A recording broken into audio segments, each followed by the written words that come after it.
She donated $5 million to save children's lives, but when she walked into the charity gala, they told her to use the service entrance and accused her of being a thief who was targeting wealthy donors' belongings. Watch as Dr. Amelia Robinson, a successful biotech CEO, gets publicly humiliated at the very charity event she sponsored, with the largest donation in the foundation's history. Faces shocking accusations of being a gatecrasher and potential criminal by the event staff she unknowingly employs. Stays impossibly calm while being threatened with arrest and trespassing charges at her own sponsored gala, and then delivers the most devastating revelation ever caught on camera when she proves she's actually their biggest benefactor.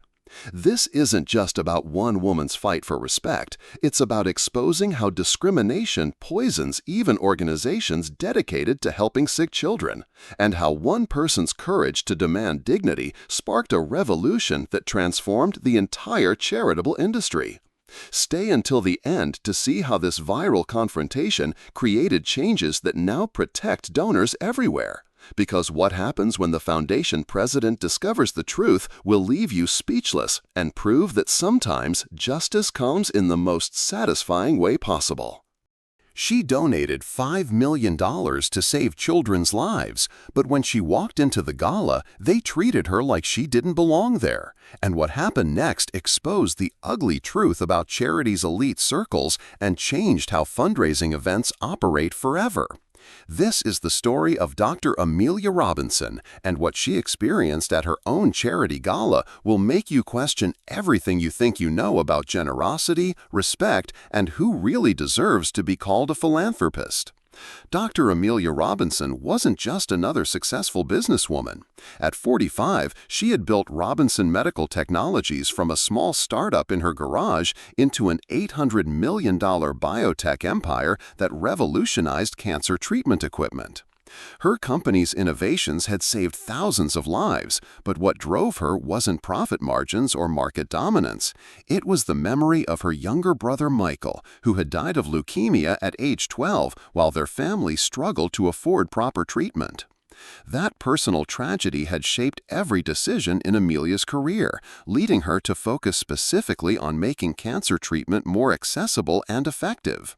Her latest breakthrough, a portable radiation therapy device, was being used in hospitals across 30 countries, bringing life-saving treatment to communities that had never had access to such advanced medical technology.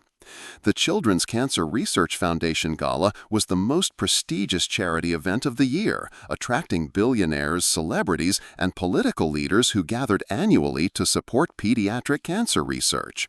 This year's event was particularly significant because it would fund 3 new research initiatives that could change the landscape of childhood cancer treatment forever. The foundation needed $5 million to launch these programs, a staggering amount that had seemed impossible until an anonymous donor stepped forward with exactly that sum. What the foundation's board didn't realize was that their mysterious benefactor would be walking through their doors that very evening. Amelia had chosen to remain anonymous not out of modesty, but because she wanted to see how the foundation operated without the special treatment that mega donors typically received.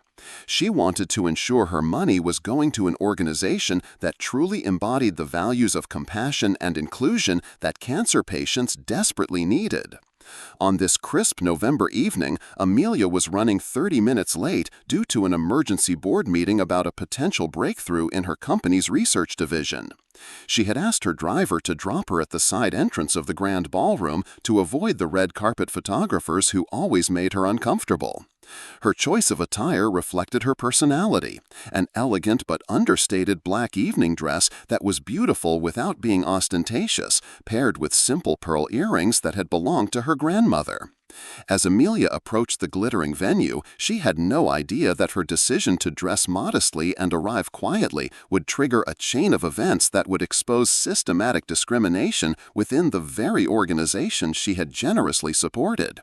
The foundation staff had never seen their largest donor in person, and their assumptions about what a $5 million philanthropist should look like were about to create the most embarrassing and enlightening night in the charity's 50-year history. What happened when Dr. Amelia Robinson walked through those doors would not only end several careers, but would spark a nationwide conversation about inclusion, respect, and the dangerous assumptions we make about who deserves to be treated with dignity. If you believe that generosity should be met with gratitude regardless of what the giver looks like, hit that like button right now. Share a comment about a time when someone surprised you with their kindness or success, and subscribe to our channel because stories like this remind us that the most powerful people are often the ones who don't need to announce their importance to the world. Right at that moment, Amelia stepped through the elegant glass doors. The atmosphere inside the grand ballroom should have welcomed her with the warmth and gratitude befitting someone who had just made the largest donation in the Foundation's history. Instead, what happened next would reveal how deeply prejudice can infect even organizations dedicated to saving children's lives. The registration area buzzed with the energy of charity's elite social hour, where networking often mattered more than the cause itself. Crystal chandeliers cast a golden glow over guests in designer gowns and tailored tuxedos, their conversations punctuated by the gentle clink of champagne glasses and the soft rustle of silk and satin. This was the world where million-dollar pledges were made with casual handshakes and tax-deductible generosity served as both moral currency and social status. Amelia approached the mahogany registration table, where volunteer coordinator Linda Hayes and event assistant Trevor Walsh were managing the check-in process with the efficiency of seasoned charity event professionals. Linda, a 62-year-old retired socialite who had organized fundraisers for 3 decades, prided herself on knowing exactly who belonged at events like this and who didn't. Trevor, fresh out of college and eager to impress his way into nonprofit management, had spent weeks memorizing the names and faces of major donors to ensure flawless service. But neither of them had studied the guest list carefully enough to recognize the Foundation's most important supporter. Linda glanced up from her iPad and immediately made an assumption that would haunt her professional reputation forever. Without checking the guest registry or asking for Amelia's name, she delivered her verdict with the casual authority of someone who believed she was protecting the event's exclusivity. "Excuse me, miss, but service entrances are around back through the kitchen," Linda said, her tone carrying that particular blend of politeness and dismissal that wealthy volunteers often used when addressing people they deemed inferior. "You'll need to check in with the catering manager for your work assignment." The words hit Amelia like a physical blow, not because they were particularly harsh, but because they carried the weight of assumptions she had hoped to never encounter at a charity event dedicated to helping vulnerable children. The implication was clear. A black woman in elegant attire couldn't possibly be a guest at this exclusive gathering. She must be part of the serving staff. Amelia's voice remained steady, though her heart rate quickened with the familiar mixture of hurt and anger that came from being prejudged. "I'm actually here as a guest for the gala. I believe I should be on your list." Trevor stepped forward with the confident skepticism of someone who thought he was catching a potential party crasher. His training had taught him to be suspicious of anyone who seemed out of place, and his definition of out of place was apparently broader than anyone had realized. "A guest?" Trevor's eyebrows raised in obvious doubt. "Are you someone's plus one? Because this is a $1,000 per plate event, and we have very strict policies about unauthorized attendees." The phrase $1,000 per plate hung in the air like a price tag meant to intimidate, as if Trevor believed that mentioning the cost would somehow expose Amelia as someone who couldn't afford to be there. His assumption was so far from reality that it would have been comedic if it weren't so deeply insulting. Around them, other guests began noticing the interaction, their conversations quieting as they sensed tension at the registration table. What none of them realized was that they were witnessing the opening act of a drama that would expose the uncomfortable truth about who was welcome in charity's most prestigious circles. But the discrimination was just getting started, because what happened next would prove that prejudice at charity events often flows from the top down, and the person about to make Amelia's evening a nightmare had no idea she was confronting the very donor who made the entire gala possible. Event director Margaret Sterling had been orchestrating high society fundraisers for 15 years, building a reputation for running events so exclusive and perfectly managed that securing an invitation became a status symbol in itself. At 58, Margaret commanded respect through a combination of social connections, organizational brilliance, and an unwavering belief that maintaining the right atmosphere was essential for successful fundraising. From across the reception area, Margaret noticed what she perceived as a disruption at the registration table.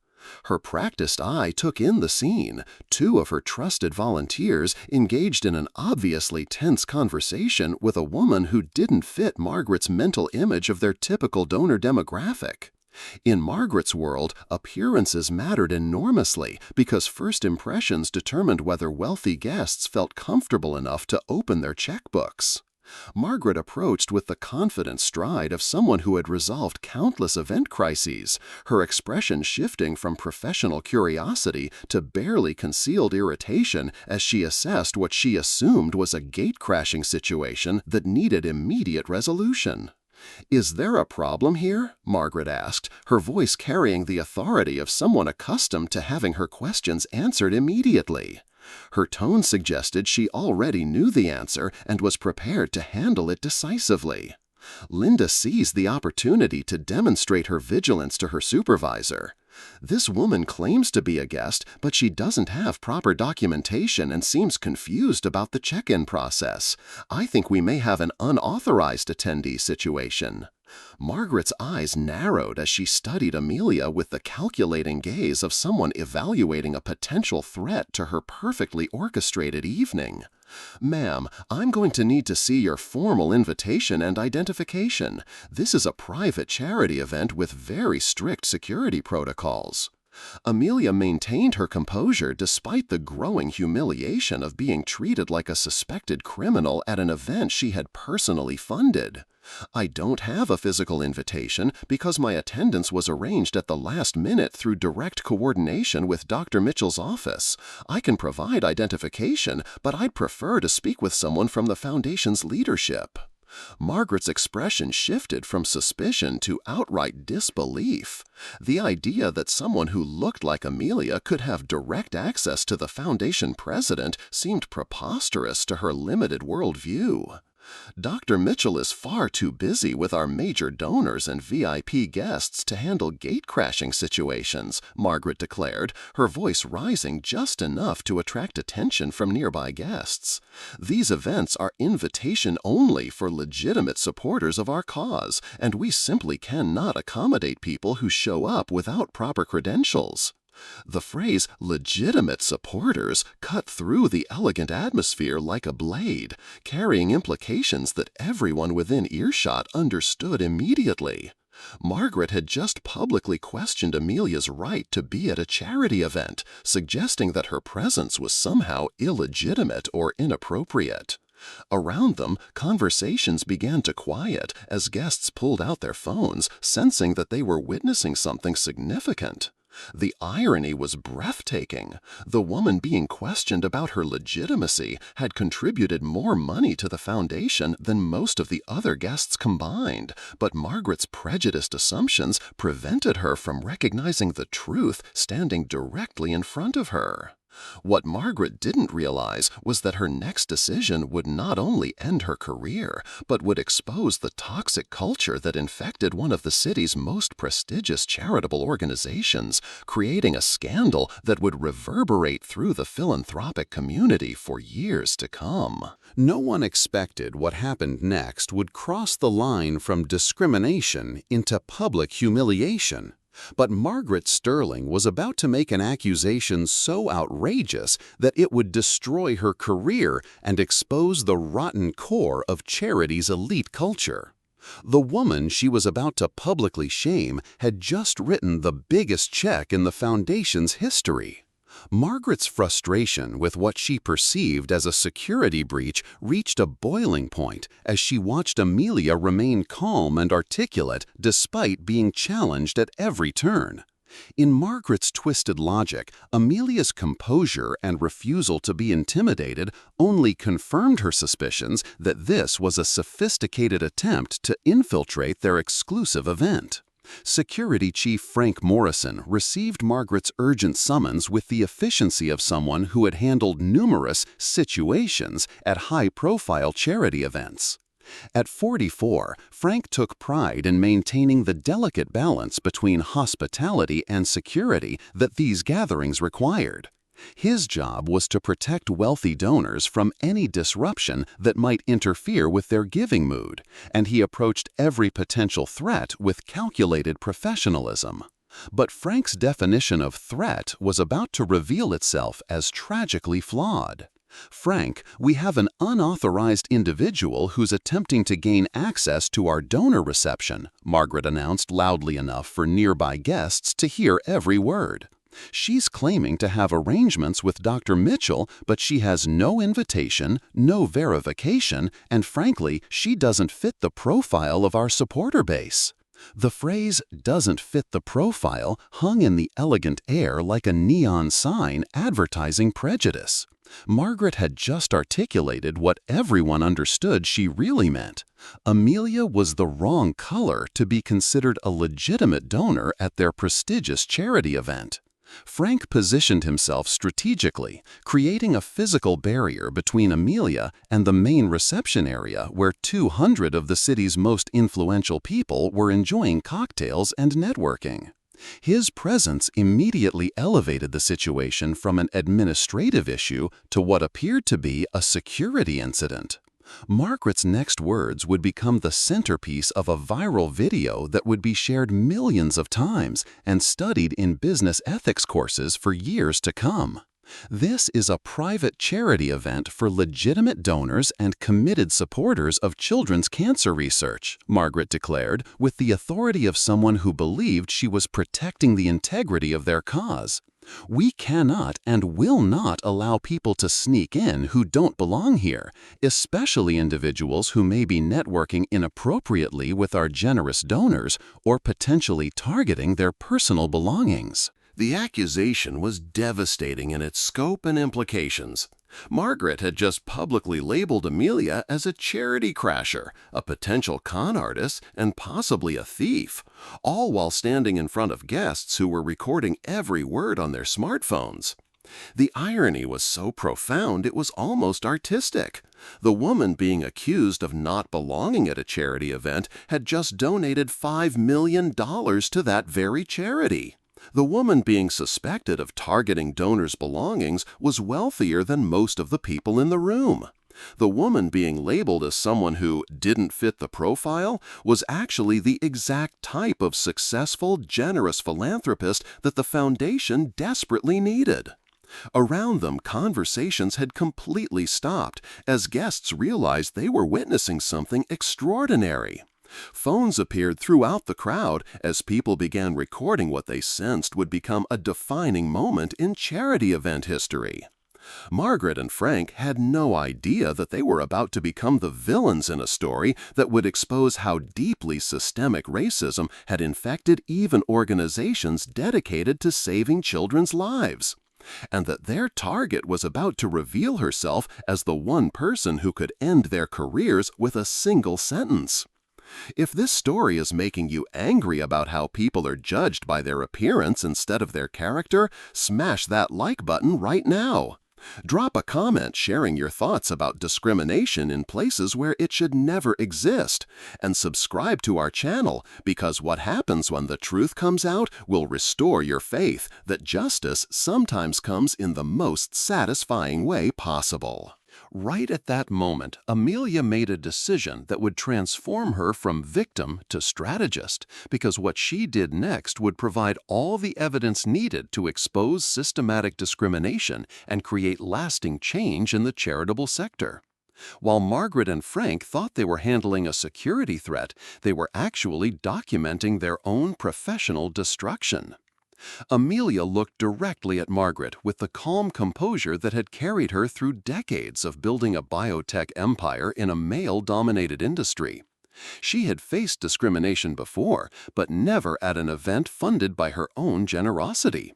The situation was so absurd it was almost surreal, yet she recognized it as an opportunity to gather irrefutable proof of the prejudice that plagued charitable organizations. "I understand you have concerns," Amelia said, her voice carrying the measured tone of someone who had learned to remain professional under pressure. "Perhaps we could resolve this by speaking with Dr. Jonathan Mitchell directly. He personally coordinated my attendance tonight, and I'm confident he can clarify any confusion about my presence here." Margaret's response revealed the depth of her prejudiced assumptions about who deserved access to foundation leadership. "Dr. Mitchell is hosting our VIP reception for major donors who have contributed significant amounts to our cause. He cannot be interrupted to deal with gate-crashing situations or people who are trying to name-drop their way into our event."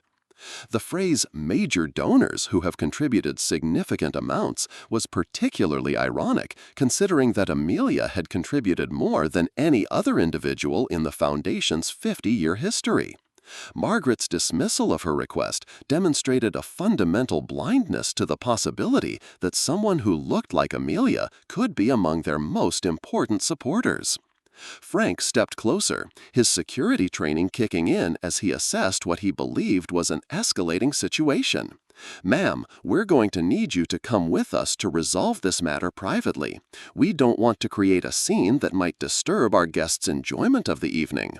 The suggestion that Amelia was creating a scene was particularly galling, considering that she had remained calm and respectful throughout an encounter that would have justifiably angered anyone. She was being blamed for the disturbance caused by their discrimination against her. "Before we go anywhere," Amelia said, reaching into her elegant clutch purse, "perhaps we should check your donor registry for A. Robinson. I believe you'll find my name there, along with contribution details that might surprise you." Margaret's laugh carried the condescending tone of someone who believed she was dealing with a particularly persistent con artist. "Anyone can claim to be on our donor list. We've had people try to impersonate major contributors before, thinking they can talk their way into our events with fake names and made-up stories." The accusation of impersonation was breathtaking in its implications. Margaret had just suggested that Amelia was not only a gatecrasher, but potentially someone engaging in identity fraud to gain access to wealthy donors. The legal implications of such accusations, made publicly and without evidence, would later become the foundation of a discrimination lawsuit that would cost the organization millions. Amelia discreetly activated the recording function on her smartphone, understanding that she would need documentation of this encounter to ensure that meaningful change could result from her humiliation.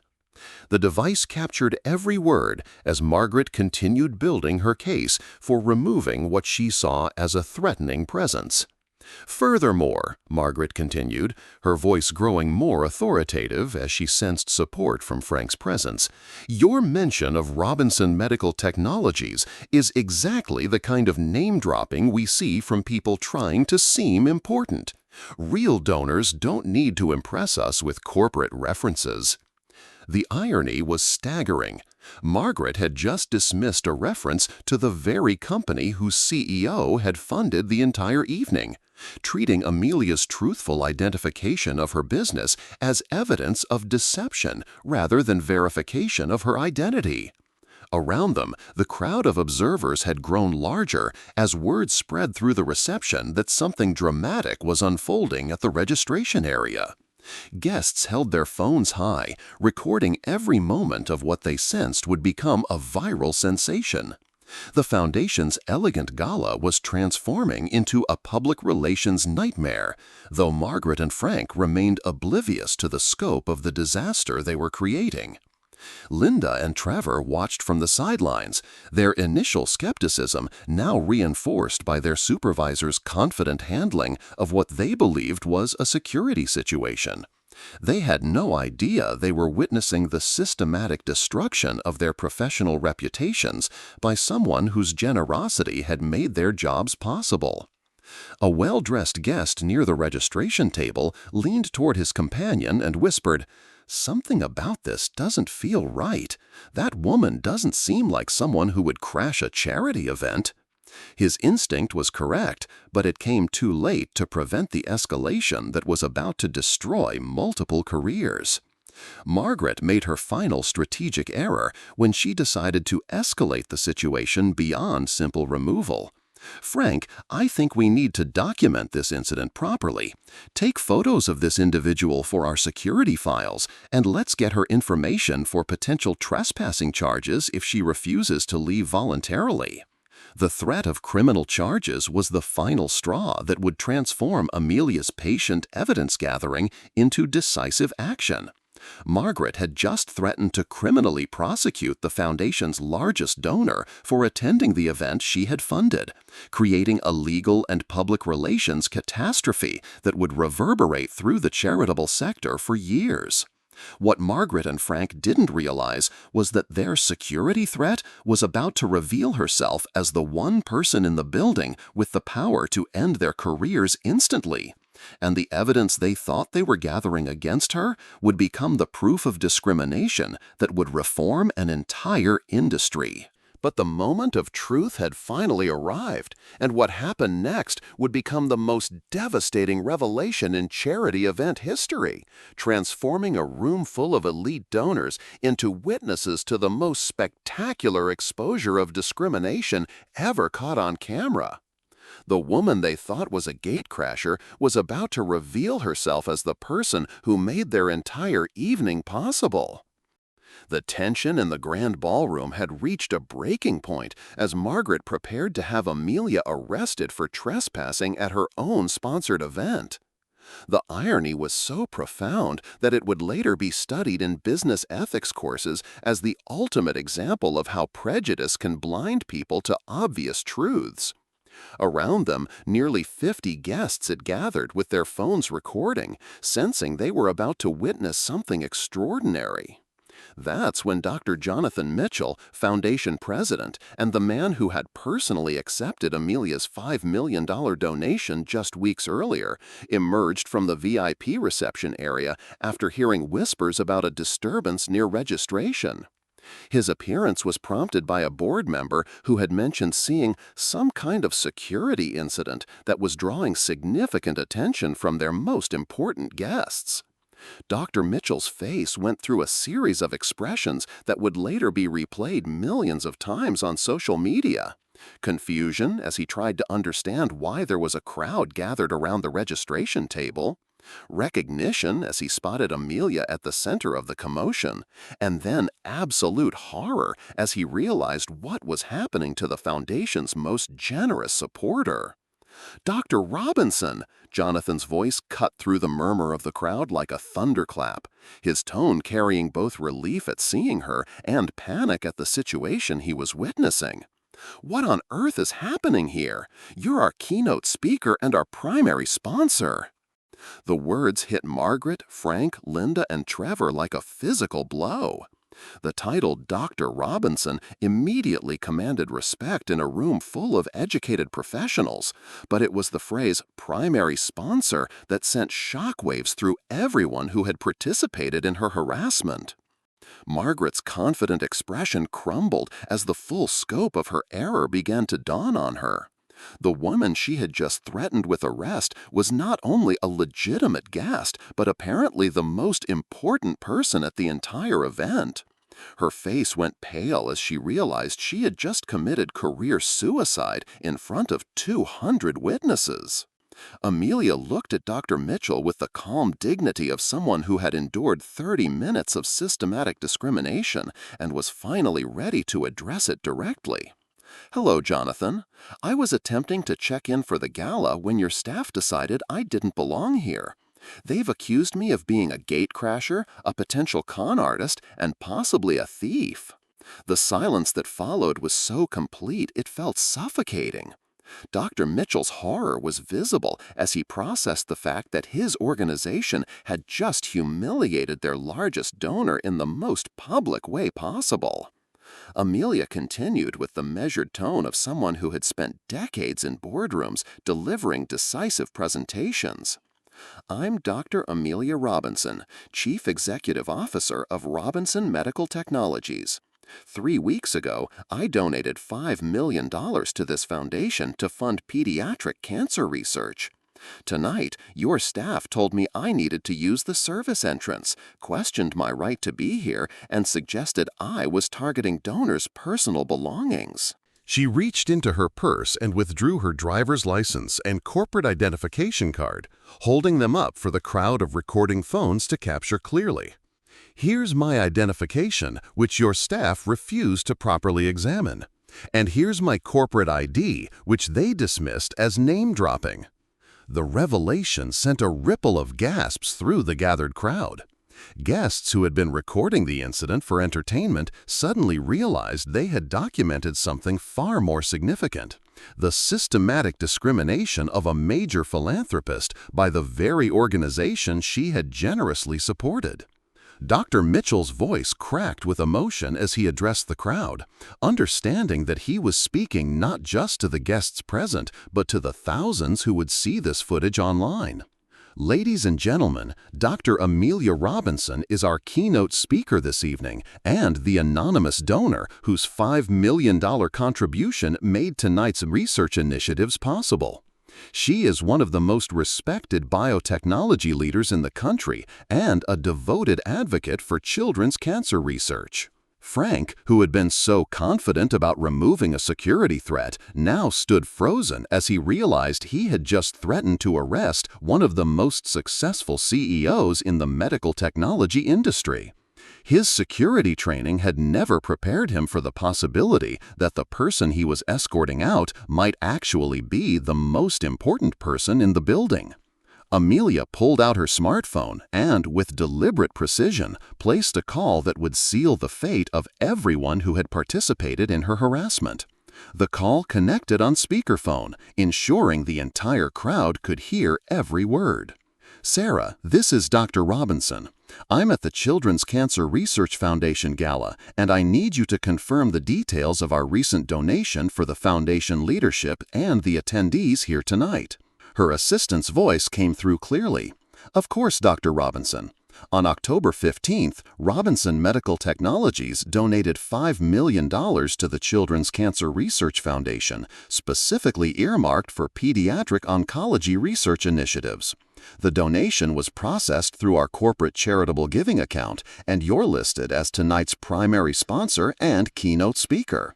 The confirmation hit the crowd like a tsunami of realization. The woman who had been treated like a criminal was not only legitimate, but was literally the reason the entire event was possible. Her generosity had funded the research, paid for the venue, and made possible the very evening from which she was being excluded. Margaret, Frank, Linda, and Trevor stood in stunned silence, finally understanding that they had just destroyed their careers while harassing the person whose kindness had created their jobs in the first place. But the reckoning was just beginning, because what happened next would demonstrate that actions have consequences.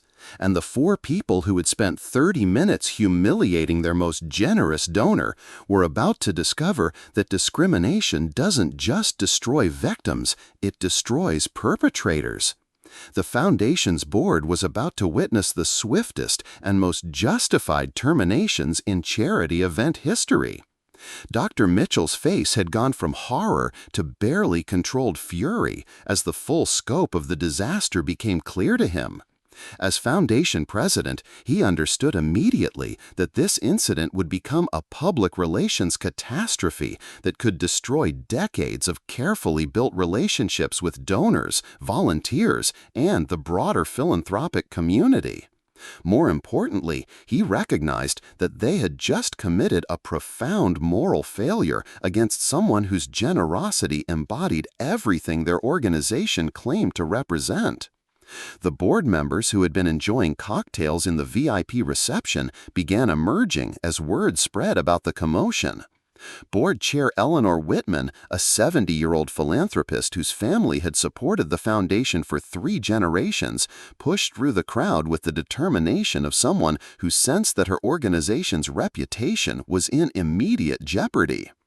"Jonathan, what in God's name is happening here?" Eleanor's voice carried the authority of someone accustomed to having answers provided immediately. When she saw Amelia at the center of the crowd, surrounded by recording phones and looking remarkably composed despite obvious distress, Eleanor's decades of experience told her they were facing a crisis of unprecedented proportions. Dr. Mitchell's voice shook with barely controlled emotion as he addressed the gathered crowd, understanding that his words would be broadcast far beyond the ballroom.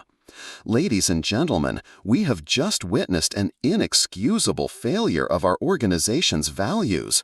Dr. Amelia Robinson, our primary sponsor and keynote speaker, has been subjected to discriminatory treatment that violates everything we stand for as an organization dedicated to helping children." The admission sent another wave of murmurs through the crowd as guests realized they were witnessing not just an incident, but an institutional reckoning that would have lasting consequences. Margaret found her voice first, though it came out as a desperate whisper that revealed the full scope of her panic. "Dr. Mitchell, Dr. Robinson, I can explain what happened here. We were following security protocols and had no way of knowing. We were just being cautious about event integrity." Amelia cut through Margaret's excuses with the calm authority of someone who had built a business empire by making decisive judgments. "Margaret, there are no security protocols that authorize racial profiling. There are no event integrity measures that justify assuming someone doesn't belong based on their appearance. What happened here wasn't about security, it was about prejudice, and everyone in this room has seen the evidence." Eleanor Whitman stepped forward, her face showing the expression of someone who had just watched her family's philanthropic legacy threatened by unconscionable behavior. "Dr. Robinson, on behalf of our entire board, I offer our deepest apologies for this disgraceful treatment. This behavior is absolutely unacceptable and will have immediate consequences." Frank, who had been growing paler by the minute, tried to salvage something from his destroyed career. "Ma'am, Dr. Robinson, I was following the event director's instructions. I had no independent knowledge of the situation and was simply responding to what I was told was a security concern." Dr. Mitchell's response was swift and final. "Frank, your job is to protect our guests, not to intimidate them. Following discriminatory instructions doesn't absolve you of responsibility for participating in discriminatory actions. Your contract with this foundation is terminated effective immediately." The public termination sent a clear message that reverberated through the watching crowd. This wasn't just an apology or a slap on the wrist. This was immediate accountability for actions that had damaged both an individual and an institution. Linda and Trevor, who had been watching in stunned silence, suddenly realized that their volunteer positions were also in jeopardy. Trevor stepped forward with the desperation of someone whose nonprofit career aspirations had just evaporated. "Dr. Robinson, I sincerely apologize for my assumptions. I was wrong to question your presence, and I understand if you can never forgive what happened here tonight." Amelia looked at the 4 people whose prejudices had just destroyed their professional futures, and her response would later be quoted in diversity training programs across the country. "This isn't about forgiveness, it's about accountability and change. You didn't just insult me tonight, you revealed a culture of discrimination that has probably affected countless other people who didn't have my resources or platform to fight back." Eleanor announced the board's decision with the finality of someone who understood that their organization's survival depended on decisive action. "Margaret Sterling, your position as event director is terminated immediately. Linda Hayes and Trevor Walsh, your volunteer privileges are permanently revoked. Frank Morrison, your security contract is canceled effective tonight. The swift justice was captured by dozens of phones, creating a viral moment that would be shared millions of times as an example of immediate accountability for discriminatory behavior. But the terminations were only the beginning of the transformation that would follow. Dr. Mitchell addressed the crowd with the solemnity of someone announcing institutional change. Dr. Robinson's experience tonight has exposed serious failures in our organization's culture and procedures. We will be implementing comprehensive reforms to ensure this never happens again. And we will be transparent about our efforts to create a truly inclusive environment for all supporters of our mission. The 4 former staff members were escorted from the building in the kind of walk of shame that would haunt their professional reputations for years to come, but their departure marked the beginning of changes that would protect countless future donors from experiencing the discrimination that Amelia had endured. Dr. Mitchell addressed the crowd with the solemnity of someone announcing institutional change. Dr. Robinson's experience tonight has exposed serious failures in our organization's culture and procedures. We will be implementing comprehensive reforms to ensure this never happens again, and we will be transparent about our efforts to create a truly inclusive environment for all supporters of our mission. The 4 former staff members were escorted from the building in the kind of walk of shame that would haunt their professional reputations for years to come, but their departure marked the beginning of changes that would protect countless future donors from experiencing the discrimination that Amelia had endured. But terminating 4 discriminatory staff members was only the beginning of Amelia's vision for change, because what happened over the next 60 days would transform not just one foundation, but an entire industry's approach to inclusion and respect. The woman who had been treated like a criminal was about to become the architect of a revolution in charitable giving that would protect countless future donors from experiencing the humiliation she had endured. Amelia addressed the stunned crowd with the composure of someone who had transformed personal pain into purposeful action throughout her career. Her voice carried the authority of a leader who understood that this moment represented an opportunity to create lasting change rather than simply savoring temporary justice. Ladies and gentlemen, what happened here tonight is not an isolated incident. It's a symptom of systematic assumptions about who belongs in philanthropic spaces and who deserves respect in charitable settings. If this foundation is serious about serving all children affected by cancer, then it must be welcoming to supporters from all backgrounds who want to help that mission. The crowd listened in rapt attention as Amelia outlined her vision for transformation, understanding they were witnessing not just the resolution of one incident, but the birth of a movement that would reshape charitable organizations across the country. Dr. Mitchell stepped forward, his voice carrying the weight of institutional commitment. Dr. Robinson, we want to do more than apologize. We want to partner with you to ensure that what happened tonight becomes a catalyst for meaningful change throughout our organization and the broader philanthropic community. Over the following 8 weeks, Amelia worked closely with the foundation to implement what became known as the Inclusive Philanthropy Initiative, a comprehensive program that addressed discrimination in charitable settings with the same systematic approach she had used to build her biotech empire. The first component was mandatory bias training for all staff, volunteers, and board members, but this wasn't the typical corporate workshop that participants endured and forgot. Amelia brought in civil rights leaders, psychology professors who specialized in unconscious bias, and most powerfully, donors from diverse backgrounds who shared their own experiences of discrimination in philanthropic settings. The training sessions were filmed and made available to other charitable organizations free of charge, creating a resource that was downloaded by over 500 nonprofits within the first 3 months. The program's effectiveness came from its focus on real scenarios rather than theoretical discussions, forcing participants to confront their own assumptions about who looked like a typical donor. The second innovation was the establishment of diverse volunteer recruitment programs that actively sought event staff from the same communities that the foundation served. The logic was simple but revolutionary.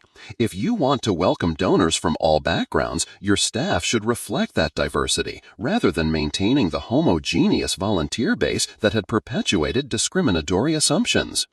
The third element was the implementation of dignity protocols that established clear procedures for treating every guest with respect, regardless of their appearance, age, or perceived economic status. These protocols included specific language for welcoming guests, mandatory verification procedures before questioning anyone's legitimacy, and immediate escalation to senior leadership for any discrimination concerns. The technology component involved installing customer service monitoring systems that tracked interaction quality and identified patterns of differential treatment. When potential issues were flagged, managers received immediate alerts and were required to intervene in real time to prevent discrimination from escalating. The transparency element was perhaps the most revolutionary. Monthly reports were published showing satisfaction scores broken down by demographic groups, average interaction quality measurements, and detailed analysis of any discrimination complaints. This transparency created accountability that extended throughout the entire organization and provided a model that other nonprofits began adopting. The human cost of the discrimination was also addressed through industry accountability measures that sent clear messages about consequences. Margaret, Frank, Linda, and Trevor found themselves blacklisted from event management and nonprofit work throughout the region. The viral footage of their behavior became a cautionary tale shared in professional development programs across multiple industries. But Amelia's vision extended beyond punishment to genuine rehabilitation. She established a bridge-building program that offered comprehensive bias education and community service opportunities for individuals who had demonstrated discriminatory behavior, providing a path toward understanding and redemption for those willing to confront their prejudices honestly. The Foundation's transformation results were dramatic and measurable. Donor diversity increased by 60% within the first quarter as word spread about their commitment to inclusive treatment. Total donations grew by 35% as new supporters felt welcomed and existing donors increased their giving in response to the organization's demonstrated values. Most importantly, discrimination complaints dropped to 0 across all Foundation events and programs, while satisfaction scores reached historic highs among donors from all demographic groups. The story's impact extended far beyond the Children's Cancer Research Foundation. Amelia was invited to speak at conferences about philanthropy, leadership, and social justice. The Inclusive Philanthropy Initiative was featured in Stanford Business Review as a case study in crisis management and organizational transformation. Other foundation leaders began implementing similar programs, creating a ripple effect that improved charitable giving experiences across multiple organizations. The viral footage of Amelia's experience sparked nationwide conversations about respect, dignity, and the assumptions people make about who deserves to be treated as valuable. 6 months after the incident, Amelia returned to the same grand ballroom for the Foundation's spring benefit, but this time the experience was transformed. The new staff, led by event director Carlos Martinez, approached every guest with genuine warmth and professionalism that reflected their comprehensive training in inclusive service. The ultimate validation came when the Foundation received the Excellence in Inclusive Philanthropy Award from the Association of Fundraising Professionals, specifically recognizing their transformation following the discrimination incident. The ceremony was held in the same ballroom where Amelia had been humiliated, with hundreds of Foundation supporters, community leaders, and other nonprofit executives celebrating the changes that had emerged from crisis. During her acceptance speech on behalf of the Foundation, Amelia shared the lesson that had emerged from her painful experience. Discrimination doesn't just hurt individuals, it impoverishes institutions by driving away the very people whose generosity and passion could transform their missions. When we create truly inclusive environments, we don't just do the right thing morally. We unlock potential that benefits everyone. The story of Dr. Amelia Robinson didn't just end 4 careers and transform one foundation. It started a nationwide movement toward inclusive philanthropy that protected countless future donors from experiencing discrimination based on their appearance, background, or assumptions about their capacity for generosity. Today, the Children's Cancer Research Foundation stands as proof that organizations can emerge stronger from crisis, that discrimination can be transformed into opportunity for growth, and that one person's courage to demand better treatment can create changes that protect and empower countless others who deserve to be welcomed into spaces dedicated to helping those in need. Dr. Amelia Robinson's transformation of the Children's Cancer Research Foundation proves something profound. When we judge people by their generosity rather than their appearance, everyone wins. 4 staff members lost their careers in one night, but their discrimination became the catalyst for changes that increased donations by 35% and created the most inclusive philanthropic environment in the country. The Inclusive Philanthropy Initiative that emerged from Amelia's humiliation didn't just prevent future discrimination, it unlocked potential from donors who had previously felt unwelcome, proving that respect isn't just morally right, it's incredibly profitable. Here's what Amelia taught us that goes beyond charity events. The person you dismiss based on assumptions could be the exact person whose support transforms your entire mission. Margaret, Frank, Linda, and Trevor made judgments based on appearance and destroyed their professional futures. But Amelia chose transformation over revenge, creating systems that ensure no donor would ever experience the humiliation she endured at an event funded by her own generosity. The real lesson isn't about hidden CEOs or dramatic reveals. It's about understanding that every person who walks through your doors deserves dignity, whether they're donating $5 or $5 million. Because respect isn't something you calculate based on someone's net worth or appearance. It's something you give because supporting a cause that helps vulnerable children makes every contributor valuable, regardless of what assumptions you might make about their background. Amelia Robinson turned her moment of discrimination into an industry-wide revolution that now protects countless donors from experiencing judgment based on their race, age, or appearance. Her story reminds us that change happens when successful people refuse to accept discrimination as normal, when organizations take responsibility for creating inclusive environments, and when everyday people like those who recorded this incident choose to document injustice rather than ignore it. The foundation that once questioned whether a black woman belonged at their gala now leads the industry in inclusive practices, proving that institutions can emerge stronger from crisis when they choose growth over defensiveness. Amelia's $5 million donation didn't just fund cancer research. It purchased a transformation that ensures every future supporter will be welcomed with the dignity that generosity deserves. If this story inspired you to think about how we treat people whose generosity makes miracles possible, hit that like button right now, because respect and dignity should never be based on appearances. Share a comment about a time you witnessed discrimination in places where it should never exist, or when inclusive treatment made a difference in your life. And subscribe to our channel because we're dedicated to sharing stories about people who transform pain into progress, who build bridges instead of walls, and who prove that sometimes the most powerful response to prejudice is creating a world where everyone's contributions are valued. Your subscription helps us find these stories that remind us why treating every person with dignity isn't just the right thing to do, it's the foundation for building better communities for everyone.